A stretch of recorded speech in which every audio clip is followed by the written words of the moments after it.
Welcome guys to my FPL YouTube channel at FPL Ninja. If you're new here, please hit the subscribe button down below.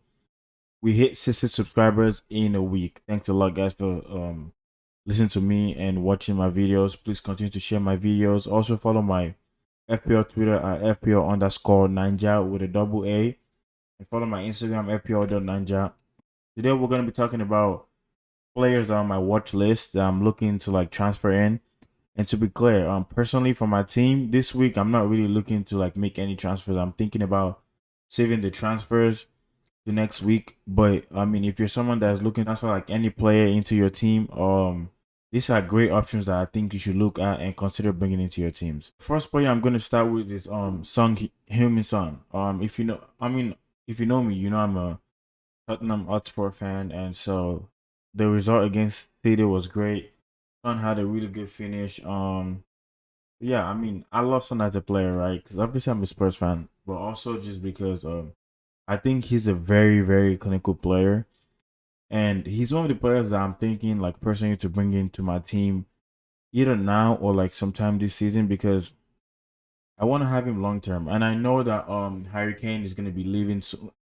Gonna be like leaving soon, maybe not. But honestly, whether Harry Kane leaves or it doesn't, to me, Son is still like a really, really great option at 10 million.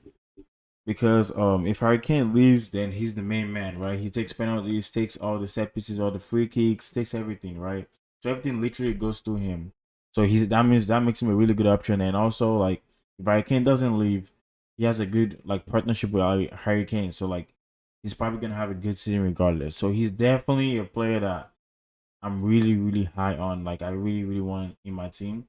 The only thing is that like I don't know who I'm gonna bring him in for. Um, I'm gonna try to figure that out later, but I'm not sure. I mean, look at the fixtures. He has Wolves away, Watford at home, Crystal Palace away, and he has Chelsea and Arsenal. So like, yeah, these three fixtures look really good. But one thing I'm gonna say is, I mean, Spurs were really good against Manchester City. Like I know everyone's gonna say, I mean, City is not with their main team and all that, but to be fair, like they still had a pretty decent team, and I think Spurs really like played really well, like defended really well. They had a plan and they went with it. So yeah, so good job to them. But the players they played were like Bergwijn at the left, Son straight down the middle, and Lucas Moura on the right. So like that's good when you're playing against a team like City that they're gonna have most of the ball possession and they're gonna like play you and stuff like that where you like when you get the ball, you just have to like run, right? So you have fast players like Bergwijn, Son, and like Lucas that like can literally just run for fun, right? So like it kind of fit them playing against like Manchester City, but so for example, a team like Wolves or like Watford, it's like gonna like sit behind the ball, like they're gonna put all their men behind the ball. How my concern is like how is like Tottenham like Spurs gonna create chances? You know what I mean? Like how are they gonna make it? You know, normally like when Harry Kane's in the team, he comes out, he drags the fans out and stuff. I mean, you can also like cross Harry Kane, he can head the ball, but like for example, if someone's playing center forward, you can't really cross the ball because he's not the best like header of the ball. You feel me? And so yeah, that's my concern. My only concern with Son. But to be fair, like Son is a player that I definitely want a lot. I'm just thinking of a route that I can use to bring him in and for Woo. You know what I mean? Yeah, Son is definitely on my watch list. Next player I'm gonna be talking about is Mason Greenwood. To me, Mason Greenwood is like I love him, bro. Like I literally love Mason Greenwood because he's an FPL player because he's a selfish player and like that's what you want like on your FPL team. A player that like when it's a 2v2 for example, he's not gonna pass the ball. He wants the goals for himself, right? You don't want a player that's like passing and all that. You want a player that really wants like he wants to score every time. So he's really eager and stuff like that. So that's good. And look at these fixtures, man. Southampton, Wolves, Newcastle, West Ham, Aston Villa, and everything. Like, bro, this are really, really good fixtures. And I mean, Cavani is not fit yet. I don't think he's not been signed. Like, I don't think he has signed like real training yet with Manchester United. But so yeah, that I mean, I think because of that, like Greenwood is gonna get a few more, at least like to like Gameweek 4 or something. He's gonna get like, starts, and like he's young, so he's like pretty fit and stuff. So I mean, I watched the game. I know Man U won like 5-1 and all that. That's why you're gonna talk about like Bruno scoring hat trick and all that, which is great, right? Pogba really good too, and um, but I think Greenwood looked really good. Like he made like really good runs and stuff. Obviously, he's clinical. Like I think he's a natural like goal scorer. He's probably one of like Manchester United's best like natural goal scorers. So if you continue to play at like center forward position, he's definitely one to look at because his price is only 7.5, and to be fair, he can literally score 2-3 goals in a game. You know what I mean? So he's definitely one I'm also looking to bring him to my team, and he's cheaper than Son, so it's probably easier for me to bring him into my team than Son. So I'm definitely thinking about him. While we're still on Manchester United, I also want to talk about Pogba. So if you're looking to bring in Pogba this week, I don't want to beat that guy, but it's a mistake. I know he had 4 assists and that was great, right? But my worry with Pogba is that he usually plays deeper, and Pogba can pass, but everyone knows that. Like usually Pogba gives like the assist to whoever has the assist, right? So he passes to maybe like Bruno, and Bruno passes someone else. No one, you don't get point for that, but like he makes great passes with God. Like everyone knows what Pogba can do. His quality is no question, but I just don't think he's a player for FPL. And I mean, he might go on to prove me wrong and stuff, but I'm just saying that if you didn't think you were gonna bring in Pogba before, don't let because he had the 4 assists. He's probably never gonna have that again. You know what I mean? So don't let that like change your mind about him. You know what I mean? It was great to see like those passes and stuff, but on another day you might not have had that. So I don't think you're bringing him. I prefer you bringing Greenwood because Greenwood is more in the box and stuff. Like he's gonna shoot. He's most probably gonna have a couple more goals. This season for sure. So yeah, which is a great, obviously. So I'm definitely thinking about bringing him. I just don't know exactly what I'm gonna bring him in. Next player I'm gonna be looking at is Saeed Benrahma. Hey, um, I was thinking about him the like before Gameweek 1, but I just wasn't sure of like his place in the team. You know what I mean? I don't know if he had a place that he would play like 80 to 90 minutes. You know what I mean? Like regularly, consistently. His ownership right now is 9.2%, but because he had like the 12 points, it's probably gonna like literally go up. His price might even go up too. But that being said, I mean, look at his XG 0.44. That's really good. Expected assists, it's what it is. He had 2 shots in the box, big chances created, one. To be fair, I watched the game, and for the first half, I didn't think he looked that great. I think he wasn't sure how to play that like central attacking midfielder position, like what Lingard plays. But like I mean, he did have a goal and an assist, so like I guess like he had a good game. But I'm still like skeptical about him, but just because of the fixtures, right? After Leicester City, they have Crystal Palace, Southampton. I mean, mine is not great, obviously. So Crystal Palace, Southampton, Leeds, and Brentford, like 4 really good fixtures in 6 weeks, right? So he's definitely one I'm looking at, especially like if I don't know if you guys heard about Brazilian players might have to leave, and so I have Rafinha on my team, and he's probably going to be called up. So I might make a straight swap from Rafinha to Benrahma. I'm not sure yet, but that's definitely something possibly I'm looking at. I'm not looking to bring him this week because he plays Leicester at home. He can go on and do great, right? But I'm just saying I'm not looking to bring him this week. So maybe from Gameweek 3, I might be actually thinking about him. But my only other worry about him is gonna be I'm not sure. I think Lingard might still come back to West Ham. You know what I mean? They might decide to take him on loan again or like maybe buy him or something. So if he comes back, then I'm worried about like Benrahma's plays on like a long term. You know what I mean? But right now at 6 million, I would say it's a pretty good buy. Like if you're looking to change one of your midfielders, I think it's a pretty good buy. I mean, if you have like Gundogan, right? Because Gundogan is injured. He has like a fracture in his right shoulder or something like that. So Gundogan to Benrahma is definitely something you can do. I mean, also like Greenwood or anyone. So yeah, Benrahma is definitely a good one on my list. Next player I'm gonna be talking about is Alan Wilson. So to be fair, like I don't think I've ever like owned Wilson as a player, right? And he always does great, to be honest. Like watching him, like he always passes the eye test, right? He gets in good positions.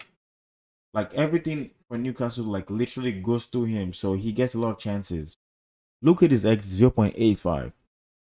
Mind you, all these X's and stats I'm giving you, they're over only one game, right? So because he had a good game, the last game doesn't necessarily mean that like he's gonna have a good game again, right? But I'm just saying like that XG was pretty high. I mean, obviously his expected assist is gonna be zero, right? Because he's a striker. He's shooting every time he gets the ball. Big chance to get is obviously gonna be zero. But shot on target two. I mean, if you've seen his goal, like if you just watch the movement, his movement is really impressive. He has pace. He's a good finisher. Everything goes to him. He's on penalties. He's definitely a great option. He's one player that I'm looking at. So after Danny Ings, so Danny Ings has like three good fixtures. So game week 1, game 2, game week 3, and it gets a little bit tough for Aston Villa. So Callum Wilson is definitely a player that I'm looking like. I might just do like Ings to Callum Wilson's that for game week 4 against Leeds, Watford, Wolves. So these are like really really good fixtures. Yeah, that's definitely one I'm looking at. Callum Wilson. Shot on target 2, of course. He gets in good positions and stuff. My only concern is one, he has a track record of like getting injuries and stuff. And two, I need to see more of Newcastle as a team. Like, are they gonna create a lot of chances this season, or are they gonna be the team that like sits back and just wait for counterattacks? You know what I mean? If they're gonna be creating chances, then Wilson is definitely a good option. His ownership is 7.3% at the moment. I personally think it's gonna like skyrocket. It's gonna go higher because of he scored and he also has pretty good fixtures. It's gonna go up. He might also have price increase. Yeah, he's definitely a good player and a player that I'm looking to bring to my team. So all of these options I've showed you, right? If you think you made a bad decision for game week 1 and you're looking to make a transfer, so these are at least four good options that I think you should consider. Another before I end the video, another like good option that I don't have on here is Tierney, the left back that plays for Arsenal. I know if you know me very well, you know that like I always say like don't bring in Arsenal players and all that, but I can make an exception for Tierney or like Bukayo Saka, right? Because one, they're great players, and I think the team is like kind of built around them. Now watch the Arsenal versus Brentford. I know like I kind of sound crazy because Brentford did beat Arsenal 2-0, right? So why am I talking about Tierney? One, I think Tierney is like he plays really forward, like almost like a left winger, right? He had 2 shots in the box. That's more than Greenwood. That's more than Son. You know what I mean? So he gets really forward, and that's what you want your defender to be doing. And so Arsenal's a team that they possess a lot of the ball, so they're honestly gonna get a lot of clean sheets. And one thing people fail to talk about with Arsenal is they don't have any European football. I mean, obviously, like that's kind of sad that they don't have it, but if you look at the bright side, then like they only play from like Saturday to Saturday. They have a whole week to rest, right? So they're usually gonna be fit. So like that's why I think Tierney is gonna be a great option. I'm not thinking about bringing him this week because I know they have 2 tough fixtures like Liverpool and Chelsea. But I'm definitely thinking about bringing him in the long run because he's very very forward. Like I watched the game and he looked honestly he was the best. It was Arsenal's best player in my opinion because he was down that left flank, he just kept running, making really good crosses, shooting, trying to like create chances and stuff. So he's definitely one that I think I'm gonna be looking at like on in the long run. I'm gonna be thinking about bringing into my team. So yeah, that is definitely one player that I think like you should try. Maybe not now, but like in the next few weeks, I'm thinking about bringing him. That's the only reason why I didn't put him on here because I'm not thinking about bringing him right now. Like I'm probably in the next 4 or 5 game weeks or something like that. So before I end the video, I want to say something. So basically, if you don't have an emergency on your team, like an injury or something, I personally advise you not to like transfer out a player this week, or at least don't take a hit this week because if you were making your team and you had a plan, for example, if you let's say you had Mane over Bruno, right? I just think if you had a plan from game week 1, if you thought Bruno wasn't that good of an option, I don't think like because he scored a hat trick, you change that. I mean, he scored a hat trick, which is like really great. And I personally just on a normal note thinks like I think like Bruno is just a great option, right? So I don't know why you didn't have him in the first place, but let's just say you didn't have him in the first place. I don't think now you should start bringing him in because of he had a hat trick. I know, like that sounds crazy, but just don't do it like it's like a knee jerk reaction. Don't just overreact because of what you just saw, right? So if you watch the game, he scored 3 out of his 3 chances. What is the percentage of that happening again? He scored all his chances. So yeah, like Bruno is a great option. I have him on my team. If you decide you want to bring him in, it's great. You're not gonna go wrong with it. But I think at least wait till like game week 3 or game week 4 to maybe transfer out like your premium options like Mane or whoever you, it's a KDB or someone you had like for him. Yeah, that was the tip I had, and so thank you for listening to me today. This is my FPL watch list for game week 1. And so yeah, don't forget to hit the subscribe button, share this video, like, comment, let me know what you guys think. Also, let me know if you guys want to see more of this like kind of videos. I'm thinking about trying to like make them per week, like every week. I know like I don't know how consistent it's gonna be, but I want to make like the players I'm looking to bring in like every week. I want to make this kind of videos. So let me know what you guys think in the comment section below. And so yeah, thanks for listening to me today, and peace out.